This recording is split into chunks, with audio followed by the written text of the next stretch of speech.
오늘 본문은 유다 왕 히스기야에 관한 내용입니다. 히스기야가 병들어 죽게 되었다라는 말씀으로 오늘 본문을 시작하고 있습니다. 보통 하나님의 선지자가 찾아와서 죽음을 예언하면 그가 큰 심각한 죄를 지었음이 틀림이 없습니다. 그런데 오늘 이 본문에 나와 있는 히스기야의 경우는 다릅니다.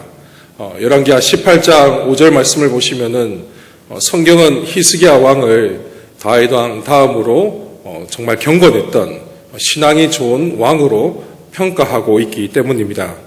그가 얼마나 여호와 하나님을 향한 신앙과 열정이 대단했던지 이 성경은 그를 정말 하나님 앞에서 경건한 왕 그렇게 평가를 하고 있다는 것이지요. 이렇게 경건하게 신앙생활을 했던 왕직을 수행했던 히스기야에게 오늘 이사야 선지자가 찾아와서 그에게 죽음을 예언했다는 것은 굉장히 놀랍습니다. 히스기야 자신이 매우 당황했을 것이라고 그렇게 생각되어집니다. 오늘 우리가 읽었던 2절과 3절을 한번 보십시오. 2절과 3절을 보면 그가 이사야 말을 듣고 이렇게 행했습니다. 히스기야가 얼굴을 벽으로 향하고 여호와께 기도하여 이르되 여호와여 구하오니 내가 주 앞에서 진실과 전심으로 행하며 주의 목전에서 선하게 행한 것을 기억하옵소서 하고 히스기야가 심히 통곡하니 이 선지자의 말을 듣자마자 히스기야가 보인 반응은 하나님께 간절하게 기도했다 이렇게 나와 있죠. 그가 얼굴을 벽으로 향하고 하나님 앞에 눈물을 흘리면서 간절하게 기도했습니다. 얼마나 그가 눈물을 흘리면서 간절하게 기도했던지 3절 하반절을 보면 히스기야가 심히 통곡했다 이렇게 기록이 되어 있습니다.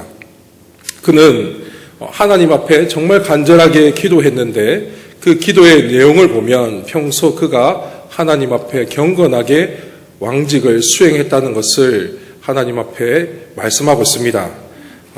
여호와 앞에 하나님 앞에 진실과 전심으로 행한 것을 기억해 달라 이렇게 호소하고 있습니다. 히스기야가 심히 통곡하면서 눈물로 기도하자 하나님께서는 다시 선지자를 그에게 보내십니다. 그리고 이렇게 응답하십니다. PPT를 띄워주십시오. 오늘 우리가 읽었던 이 5절 말씀을 보면 이 선지자를 통해서 이렇게 말씀하십니다. 내가 내 기도를 들었고 내 눈물을 보았노라.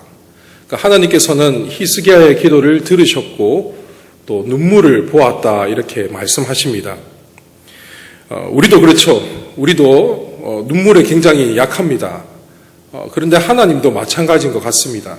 하나님께서는 자기 백성이 울면서 기도할 때에 그 기도를 들으시면서 그 눈물을 보시는 분인 것을 알게 되어집니다. 우리는 기도의 간절함이 눈물로 표현되고 나타나야 합니다. 물론 기도를 할 때마다 계속해서 눈물을 흘리면서 기도해야 하는 것은 아니지만 기도의 간절함이 표현되는 방식과 방법은 바로 눈물이라는 것이죠. 그래서 이 눈물을 통해서 우리는 하나님 앞에 우리의 심정을 표현하고 나타낼 수 있어야 합니다. 기도의 간절함의 증거는 바로 눈물을 통해서 표현되고 나타나기 때문입니다. 하나님께서는 이 히스기야 왕의 간절한 기도를 들으시고 응답하셨습니다. 그의 생명을 연장하십니다.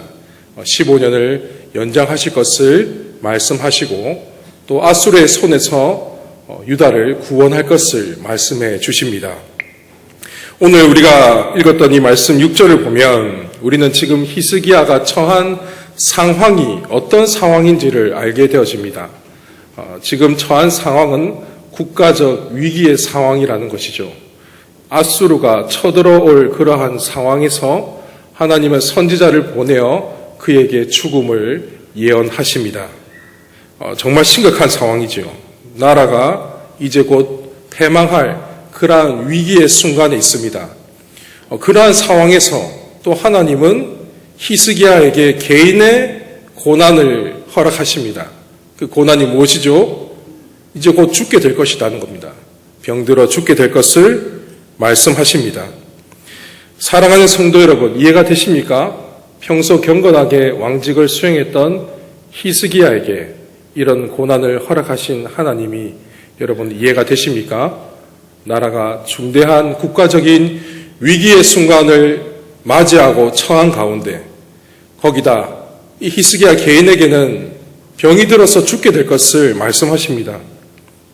정말 하나님께서 히스기야를 죽이고 유다를 멸망시키기 위해서 이렇게 하시는 걸까요?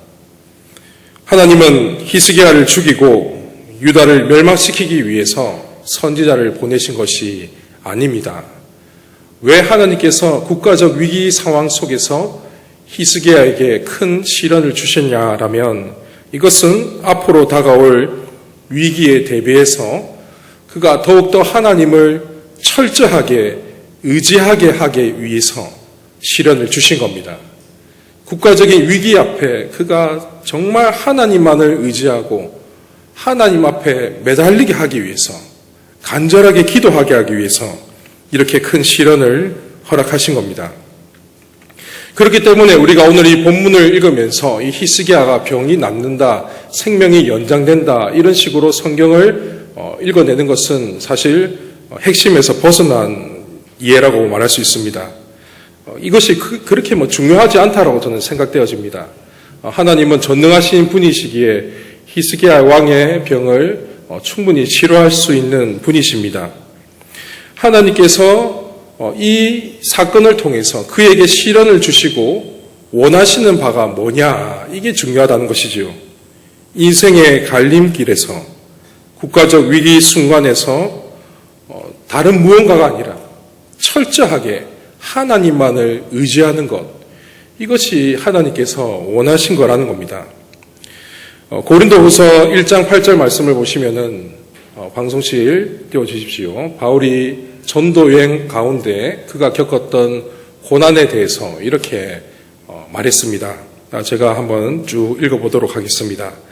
형제들아, 우리가 아시아에서 당한 환난을 너희가 모르기를 원하지 아니하노니 힘에 겹도록 심한 고난을 당하여 살 소망까지 끊어지고 우리는 우리 자신이 사형 선고를 받은 줄 알았으니 이는 우리로 자기를 의지하지 말고 오직 죽은 자를 다시 살리시는 하나님만 의지하게 함이라. 바울이 전도여행 가운데 정말 극심한 고난을 겪었습니다. 많은 환난을 겪었습니다. 그래서 그 고난을 어떻게 표현하고 있습니까? 힘에 겹도록 심한 고난을 당했다 이렇게 말하고 있죠. 힘에 겹도록 심한 고난을 겪었다. 그 고난의 강도가 얼마나 컸는지 살 소망까지 끊어졌다 이렇게 고백하고 있습니다. 그러면서 9절에 보시면은 사형 선고를 받은 줄 알았다 이렇게 말하고 있죠. 왜 하나님이 바울이 전도 여행을 하는 가운데 그러한 환난과 어려움을 주셨냐? 전도 여행을 하고 하나님 나라를 확정하는 일을 하면 항상 함께 하시고 평탄케 하시고 형통케 하셔야 하는데 하나님이 왜 바울에게 고난을 주셨냐? 거기에 대한 답이 여기 나와 있죠. 9절 중반절을 보시면은 이는 우리로 자기를 의지하지 말고 오직 죽은 자를 다시 살리시는 하나님만 의지하게 하심이라. 철저하게 하나님만 바라보고 하나님만 의지하게 하기 위해서 고난을 주셨다라고 고백하고 있습니다. 자신을 의지하지 않고 하나님만 의지하기 위해 고난을 허락하신 것이죠. 사랑하는 성도 여러분, 오늘 우리는 어떻습니까? 여기 계신 우리 성도님들 가운데 인생의 갈림길이나 또 중대한 위기의 순간을 맞은 분들도 있을 거라고 생각되어집니다. 평소에 내가 신앙생활을 정말 잘하고 열심히 했음에도 불구하고 어려운 순간을 직면하고 계시는 분도 있을 거라고 생각되어집니다. 바로 그런 순간에 우리는 어떤 반응을 보여야 할까요? 우리가 어떻게 반응해야 할까요? 하나님은 우리에게 때론 이렇게 큰 시련과 고난을 주실 때가 있습니다. 이때 우리는 하나님 앞에 믿음으로 반응해야 한다는 것을 반드시 기억해야 합니다. 왜 나만 이런 시련을 겪어야 합니까? 왜 내게 이런 고난을 주십니까? 라고 하나님 앞에 따지고 원망하고 불평하는 것이 아니라 그 상황과 환경 속에서 하나님의 심정을 헤아릴 수 있어야 합니다. 오늘 본문을 보시면 이 히스기야 왕은 정말 중요한 한 가지 진리를 깨달았다는 것을 우리는 또 알게 되어집니다. 우리가 읽진 않았지만 17절 말씀을 보면 그는 이런 고백을 했습니다. 제가 한번 읽어보겠습니다. 보옵소서, 내게 큰 고통을 더하신 것은 내게 평안을 주려 하심이라. 내게 큰 고통을 더하신 것은 평안을 주려 하심이라. 저는 예전에 이 말씀을 읽으면서 큰 충격을 경험했습니다. 어떻게 이런 고백을 할 수 있을까? 내게 큰 고통을 더하신 것은 내게 평안을 주려 하심이라. 여러분 이해가 되십니까? 어떻게 고통이 더해지는 것을 평안으로 표현할 수가 있을까요? 이 고통과 평안은 우리의 이성과 생각으로는 정반대의 개념입니다. 고통과 평안이 같이 갈 수가 없죠. 하지만 우리의 시각이 아닌 하나님의 눈으로 보면 이 고통과 평안은 하나라는 겁니다. 왜냐하면 이것은 신앙의 정결함을 빚어내는 것이기 때문이지요. 그래서 하나님께서는 우리에게 고통을 허락하십니다. 세상이 주는 고통은 어떻습니까? 허무한 그 자체로 끝이 납니다. 아픔과 슬픔과 말 그대로 고통으로 끝이 나는 것이 세상이 주는 고통이지만 주님께서 우리에게 주시는 고통은 우리를 평안으로 인도합니다. 이 평안은 어떤 평안입니까? 이 고통을 통해서 우리는 주님께로 더욱 나아가게 되어지고 주님 앞에 더욱 간절하게 부르짖고 기도하게 되기 때문입니다. 그래서 고통은 우리를 주님께로 인도하는 통로입니다. 하나님께서 주시는 고통은 주님께로 나아가는 위대한 통로입니다. 저는 이 말씀을 아주 실질적으로 체험하고 깨닫게 된 적이 있습니다. 이전에 사역했던 3일 교회에 있을 때에 저희 아버지께서 계단에서 넘어지시고 뇌출혈로 오랫동안 치료를 받게 되셨습니다. 물론 지금도 계속 치료를 받고 계십니다.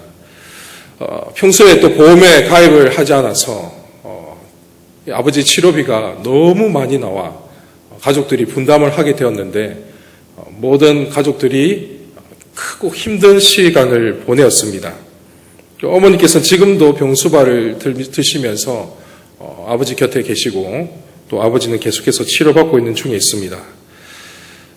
아버지께서 뇌출혈로 병원에서 치료를 받으시는 그 상황 속에서 저는 참 많이 힘들었습니다. 왜 나에게는 이러한 일이 일어나는가? 그러다가 얼마 되지 않아서 또 아내가 갑상선 암 판정을 받게 되었습니다. 그래서 저는 아내까지도 그런 상황을 경험하게 되었을 때에 정말 힘들었습니다. 물론 요즘에 갑상선암 환자가 많다고 하더라도 다른 사람이 걸렸다라고 했을 때에는 그냥 무덤덤했는데 아내가 그런 판정을 받게 되니까 참 많이 힘들었습니다. 평소 부족하지만 그래도 나름대로 하나님의 일을 하는 사람인데 가정에 평안을 주시는 것이 저는 마땅하다라고 생각을 했습니다. 그러나 너무 힘들고 어려운 그런 상황을 경험하면서 하나님을 향해 원망하기도 했습니다. 하나님, 왜 제게 이런 어려움을 주십니까? 제가 부족하지만 저도 나름대로 주의 일을 하는 가운데 있는데 왜 제게 가정에 평안을 주시는 것이 아니라 어려움을 주십니까? 그렇게 저는 눈물을 흘리면서 많이 기도했습니다. 네, 그렇게 이제 기도를 하다가 갑자기 떠올랐던 말씀이 있었습니다. 오늘 우리가 읽었던 이 말씀이죠. 17절 말씀. 내게 큰 고통을 더하신 것은 내게 평안을 주려 하심이라. 이 고통을 주신 그 이유가 평안을 주려 하심이다. 이 말씀이 생각이 나면서 기도하는 중에 말할 수 없는 평안의 사로잡히게 되었습니다. 그리고 아내도 암 판정을 받았을 때에 그 아내 그 판정 가운데 그 충격은 온데간데였고 정말 주님께서 주시는 말할 수 없는 평안을 체험하고 경험하게 되었습니다. 그리고 수술도 성공적으로 마치게 되었고 아내는 지금 건강하게 또 잘 지내고 있습니다. 아버지께서도 계속해서 잘 치료받고 있는 중에 있으십니다. 오랜 시간이 지나서 제가 그때의 상황을 곰곰이 생각해 보면 왜 하나님께서 내게 당시 어려움을 주셨는가에 대한 해답을 저는 찾았다라고 생각합니다. 그때는 이해하지 못했지만 오랜 시간을 지나고 나서야 저는 그 하나님의 뜻이 무엇인가를 깨닫게 되었습니다. 그것은 바로 성도들의 고통을 이해하기 위해서 주신 고난이라고 저는 생각되어집니다.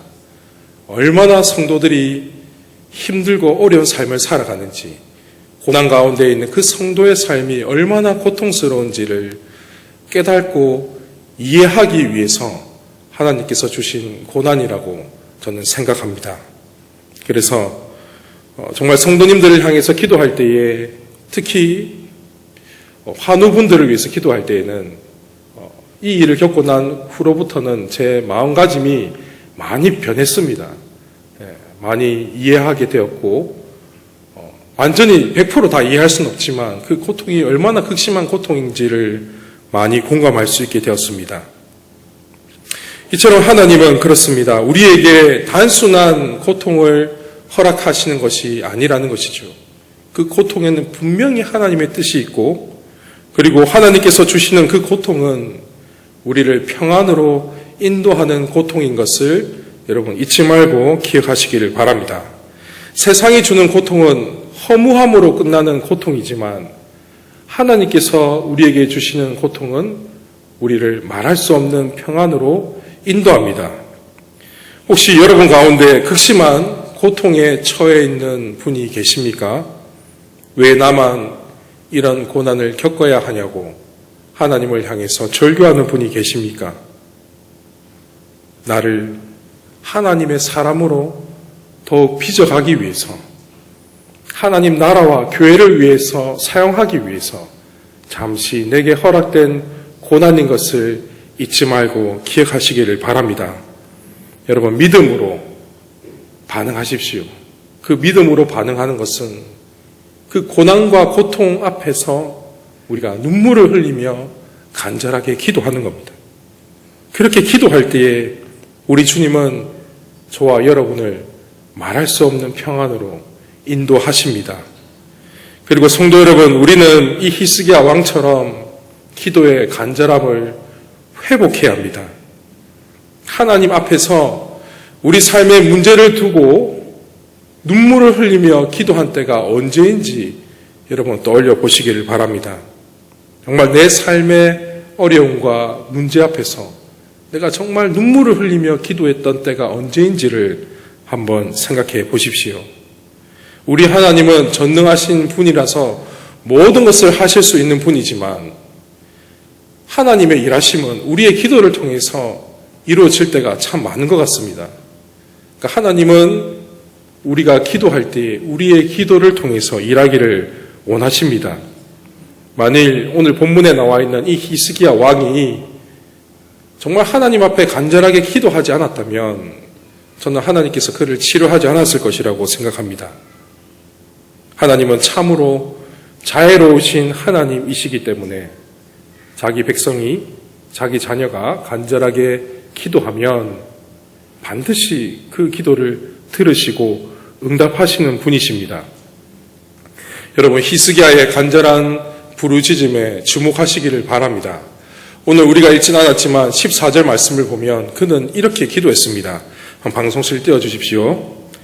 나는 제비같이 학같이 지적이며 비둘기같이 슬피 울며 내 눈이 쇠하도록 앙망하나이다. 주여, 사람이 사는 것이 이에 있고 내 심령의 생명도 온전히 거기 있사오니 원하건대 나를 치료하시며 나를 살려주옵소서. 이 14절을 보면 히스기야는 새를 비유하고 있죠. 자신을 이렇게 새로 표현을 하고 있는 겁니다. 새는 가장 연약한 동물입니다. 죽음 앞에서 자신이 아무것도 할 수 없는 그러한 연약한 존재인 것을 이렇게 표현하고 있습니다. 재배같이 학같이 지저귀며 비둘기같이 슬피 울고 있다라고 그가 이렇게 표현하고 있죠. 그러면서 얼마나 그가 간절하게 기도했는지 16절 하반절을 보시면은 나를 치료하시며 나를 살려 주옵소서. 정말 하나님밖에 없음을 우리는 느끼게 되어집니다. 나는 죽음 앞에서 병 앞에서 아무것도 할 수 없는 연약한 존재이기에 하나님이 나를 치료하시고 하나님이 나를 살려 주옵소서라고 기도하고 있습니다. 사랑하는 우리 새송교회 성도 여러분, 우리도 이 히스기야처럼 이렇게 기도할 수 있어야 합니다. 정말 하나님만이 나의 문제를 해결할 수 있는 분이시기에 하나님께서 나를 치료하시고 하나님께서 나를 살려달라고 우리가 눈물을 흘리면서 간절하게 기도해야 합니다. 저는 기도가 응답이 되지 않는 그 이유를 이 간절함이라고 생각합니다. 우리가 기도의 간절함을 잃어버렸기에 응답을 받지 못한다라고 생각합니다. 기도의 간절함이 없다면 여러분 그 간절함이 회복되게 해달라고 하나님 앞에 기도하십시오. 하나님 아버지, 내 속에 기도의 간절함을 잃어버린 지가 오래되었습니다. 내 삶에 문제나 고통이 생겨도 그냥 자포자기하며 그렇게 살아간 지가 오래되었습니다.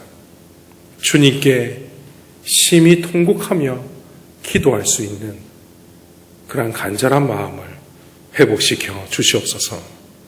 하나님 아버지께 눈물로 간절히 기도하는 영적 갈망을 회복시켜 주시옵소서. 나를 살려 주시옵소서. 나를 고쳐 주시옵소서. 눈물로 여러분 기도하시기 바랍니다. 마지막으로 우리는 이 주님이 주시는 그 평안의 그 고통의 결과가 하나님 나라를 위한 것인 것을 또 잊지 말고 기억해야 합니다. 히스기야 왕에게 고통을 허락하신 것은 앞으로 있을 그 일을 대비하기 위한 것이지요. 국가적 위기를 대비하게 하기 위해서 아수르가 침략하고 있는 그 상황 속에서 그가 철저히 하나님을 의지하고 하나님의 능력으로 유다를 구원하기 위해서 그렇게 고난을 주셨습니다. 당시 유다 왕국은 그 국가 자체가 바로 하나님 나라입니다. 하나님 나라의 그 위기를 히스기야의 그 간절한 기도를 통해서 하나님께서는 극복하기를 원하셨습니다. 그래서 이 히스기야 왕이 고난을 겪고 고통을 느꼈던 것은 결국 이것이 무엇과 귀결되어지냐면 바로 하나님 나라와 연결되어진다는 것이죠. 그가 고난을 겪고 죽을 병에 들게 된 것은 결국에는 하나님 나라를 위해서 하나님께서 잠시 허락하신 고난이었습니다. 이런 고통의 원형은 바로 예수님의 십자가입니다. 예수님께서 십자가에서 고난 당하시고 고통 당하신 것은 자기 자신 때문에 그렇게 된 일이 아닙니다. 주님께서 고난을 겪으신 것은 하나님 나라와 주의 몸된 교회를 위해서 고난과 고통을 겪으셨습니다. 그래서 이 주님의 고난과 고통을 통해 우리 성도들이 흔들리지 않는 큰 구원의 은혜를 누리게 되었습니다. 그렇다면 오늘 우리도 마찬가지입니다. 우리에게 주어진 그 고난과 고통은 세상이 주는 고난과 고통과 다릅니다. 하나님께서 우리에게 허락하신 그 고난은 우리를 말할 수 없는 평안으로 인도하게 되어지고 또 그 고난은 하나님 나라와 연결되어진다는 사실을 여러분 잊지 말고 기억하시기를 바랍니다. 하나님 나라와 교회를 위해 우리가 귀하게 쓰임받고 사용되게 하기 위해서 하나님께서 우리에게 잠시 고난과 어려움을 주실 때가 있습니다. 실제로 이 히스기야 왕은 이후에 아수르 왕 산헤렙이 침략해왔을 때 그는 철저하게 하나님만 의지했다는 것을 우리는 잘 알고 있습니다. 하나님만 더욱 의지하고 하나님께 붙들며 기도했던 그 신앙의 모범을 우리는 기억하고 있습니다. 아무리 아수르 왕이 온갖 위협을 했지만 조금도 요동하지 않고 철저하게 하나님만 바라보고 하나님만 의지하고 겸손히 기도했던 그 모습을 기억합니다. 그가 그렇게 하나님께 간절히 기도하자 하나님께서는 천사를 보내어 이 아수르 군대를 완전히 패망시켜 버리셨습니다. 유다 왕국을 구원해 주셨습니다. 사랑하는 성도 여러분, 고통 중에서 정말 눈물을 흘리며 간절히 기도하시기 바랍니다. 어려움 앞에서 정말 주님을 바라보면서 울부짖으며 기도하십시오. 그렇게 기도할 때에 우리를 말할 수 없는 평안으로 인도하실 것입니다. 그리고 우리의 이 고난과 고통은 하나님 나라와 교회를 위해 쓰임받게 된다는 것을 여러분 기억하십시오. 반드시 우리를 하나님의 사람으로 더욱 믿으시고 우리를 귀한 복의 통로로 사용하기 위해서 잠시 허락된 고난인 것을 여러분 기억하시기 바랍니다. 그래서 그 고통을 더욱 기도로 이겨내시기 바랍니다. 극심한 고통 중에도 우리와 함께 하시는 하나님을 믿으시기를 바랍니다. 그 고난과 고통은 우리를 파멸로 인도하는 것이 아니라 우리를 말할 수 없는 평안으로 인도한다는 사실을 믿으시기를 바랍니다. 그 고통이 질병이든지 사업의 문제든지 자녀의 문제든지 어떤 문제든지 그 시련의 고통 앞에서 우리가 믿음으로 반응해야 하는 것이 매우 중요합니다. 눈물을 흘리면서 여러분 기도하시기 바랍니다. 간절한 눈물의 기도로 하나님께 나아갈 때에 하나님께서 우리 성도님들에게 말할 수 없는 평안을 허락하실 것입니다. 그리고 그 고통은 우리를 하나님의 사람으로 변화시키고 더욱 하나님 나라와 교회를 위해 귀하게 쓰임받게 되는 그러한 놀라운 일이 일어나게 될 것입니다. 오늘 본문의 히스기야 왕처럼 기도의 간절함을 회복하시기 바랍니다. 그리고 우리에게 주신 그 고통은 말할 수 없는 평안으로 우리를 인도함을 기억하며 오늘 이 밤 하나님 앞에 절규하고 더욱더 부르짖고 눈물로 기도하시는 우리 모든 새순교회 성도님들이 되시기를 우리 주님의 이름으로 축원합니다.